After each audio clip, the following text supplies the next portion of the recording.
बिल्कुल योगेश जी, एक बार क्योंकि जो एग्जिट पोल्स है टीवी स्क्रीन पर सामने है, अभी हम जिस तरह से एग्जिट पोल की बात करते हैं और भी एग्जिट पोल सामने है, जरा उस पर भी नजर डाल लेते हैं। देखिए न्यूज 18 जो एनडीए को 150 से 170 दे रहा है, महा एग्जिट पोल इंडिया को 110 से 130 और अदर्स में 8 से 10 दे रहा है। पीएमआरक्यू की बात करें तो 137 से 157 ये एनडीए को दे रहा है, 126 से 146 इंडिया को, गठबंधन को, तो वही अदर्स को 2 से 8 दे रहा है।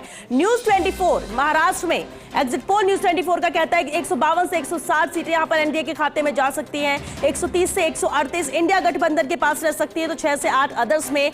और पीपल्स पल्स सीधे तौर पर आंकड़ा यहां पर दे रहा है 182 एनडीए को, 97 इंडिया गठबंधन को और 9 अदर्स को। अब ये जो एक साथ 4 अलग अलग एग्जिट पोल है जो इशारा कर रहे हैं, इसे क्या समझा जाए, क्योंकि ये एग्जिट पोल एनडीए को ही प्राथमिकता दे रहे हैं और एनडीए की सरकार बनाते हुए नजर आ रही है। श्वेता, ये पूरे एग्जिट पोल जो आपने अभी जिक्र किया है, सभी महायुति सरकार बनाते हुए नजर आते हैं। न्यूज 18 पीमार्क, न्यूज 24 पीपुल्स और पीपल्स पल्स तो सबका ही रिकॉर्ड एग्जैक्ट आंकड़ा ही दे रहा है। हाँ, ये तो बिल्कुल ही सर्वाधिक दे रहा है। तो इंडिया ब्लॉक को ये एक पी मार्क का जो एग्जिट पोल है वो थोड़ा सा यहाँ पर कंटेस्ट नेक टू नेक है। 137 से 157 एनडीए महायुति को और महाविकास आघाड़ी को, 126 से 146 और 2 से 8 अदर्स को। तो ये जो आंकड़ा है वो अपने आप में कहा जा सकता है कि बिल्कुल नेक टू नेक दिखाया गया है यहाँ पर। तो कुल मिलाकर ये कहा जा सकता है कि सीटों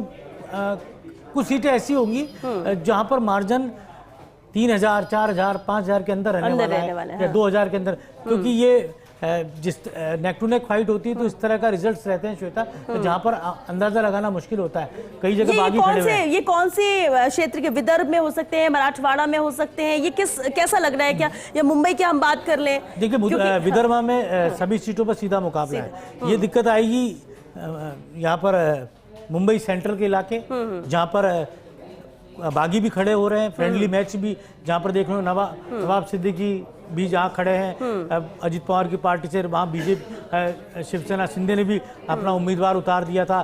तो एक तरह से कहा जा सकता है कि पूरा जो राजनीतिक फ्रेम है महाराष्ट्र का, ये नेक टू नेक फाइट का भी अपने आप में जिक्र करता है।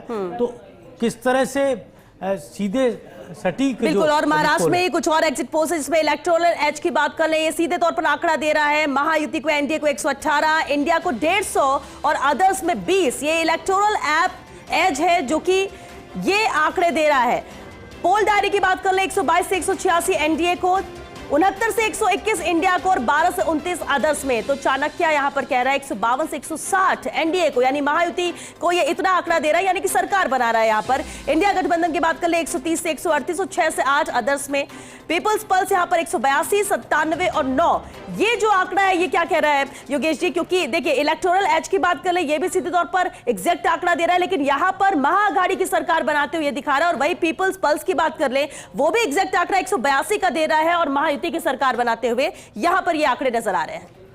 देखिए पूरी तरह यहां पर कहा जा सकता है कि चाणक्य को लेकर हम कह सकते हैं, जो बहुत पुराना एग्जिट पोल की एजेंसी है, जिसको लेकर कुछ इनके एग्जिट पोल अपने आप में सही सटीक सिद्ध भी हुए हैं। और चाणक्य दे रहा है 160 के आसपास ले जा रहा है, और वहीं इंडिया ब्लॉक को 138 के आसपास भी चाणक्य ले जा रहा है, और 6 से 8 सीटें वो अदर्स को दे रहा है। तो ये दूसरा आपने एक और अभी एग्जिट पोल आया था जो किसी भी दल को बहुमत नहीं दिखा रहा है अभी, जिसमें हम कहते हैं पोल डायरी 12 से 29 इंडिपेंडेंस को दे रहा है ज्यादा।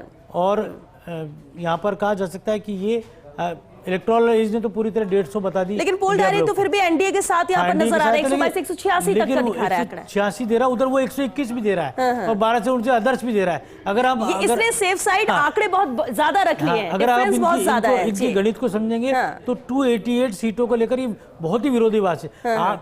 इंडिया ब्लॉक को वो 69 से 121 तक ले गया और 122 से 186 तक एनडीए को ले गया।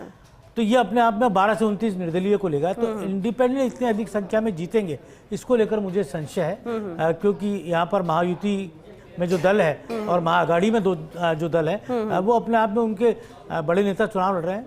यहाँ 6 से 8 सीटें या 6 से 10 सीटें मान सकते हैं हम, जो अदर्स को या अन्य दलों को जा सकती, जिनमें ओबीसी की पार्टी को एक सीट थी मुंबई के अंदर पिछली मर्तबा। इस बार क्या ओवैसी की पार्टी 1-2 सीटें जीत पाएगी या नहीं, तो यहाँ पर ये जरूर कहा जा सकता है। बीएसपी भी कई जगह लड़ती है, अंबेडकर पार्टी भी यहाँ पे मैदान में है, रिपब्लिकन पार्टी ऑफ इंडिया भी उसमें शुमार है। लेकिन ये जरूर है कि ये पूरा जो आंकड़े हैं ये सटीकता से थोड़े से अलग दिखते हैं। लेकिन ये जो 7 एग्जिट पोल अभी तक आए, 7 से 8 एग्जिट पोल है, इसमें इतना तो नजर आ रहा है, अगर नंबर्स पर बात कर ले तो महायुति पर ज्यादा एग्जिट पोल भरोसा कर रहे हैं अभी सरकार बनाने को लेकर।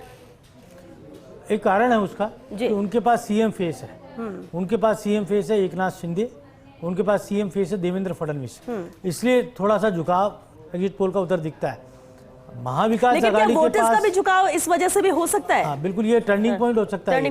महाविकास आघाड़ी में न तो सीएम फेस को लेकर कोई उन्होंने आगे बढ़ाया किसी नाम को, ना तो उद्धव ठाकरे ने खुद को पीछे बता दिया, शरद पवार की बेटी ने खुद को आगे बताया नहीं, नाना पटोले या कांग्रेस ने अपने पार्टी का कौन सीएम होगा, कौन सीएम फेस होगा, कौन नेता होगा, इसको लेकर महाविकास आघाड़ी में कोई भी खुलासा नहीं हुआ। खुलासा महायुति में भी नहीं हुआ, लेकिन दिखता हुआ सा जो बात थी वो थी देवेंद्र फडणवीस और एकनाथ शिंदे। देवेंद्र फडणवीस, एकनाथ शिंदे दोनों ही बड़े चेहरे हैं और देवेंद्र फडणवीस के नेतृत्व में एक संपूर्ण सरकार बनी थी और इसके साथ ही एकनाथ शिंदे अभी वर्तमान में मौजूदा मुख्यमंत्री हैं। तो एक फेस की जो राजनीति होती है, फेस के पीछे भी कई बार जनता अपने मताधिकार का प्रयोग करती है।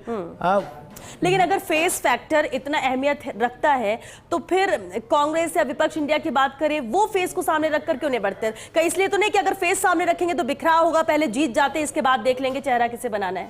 देखिए श्वेता, पूरी तरह ये विकास आघाड़ी और महायुति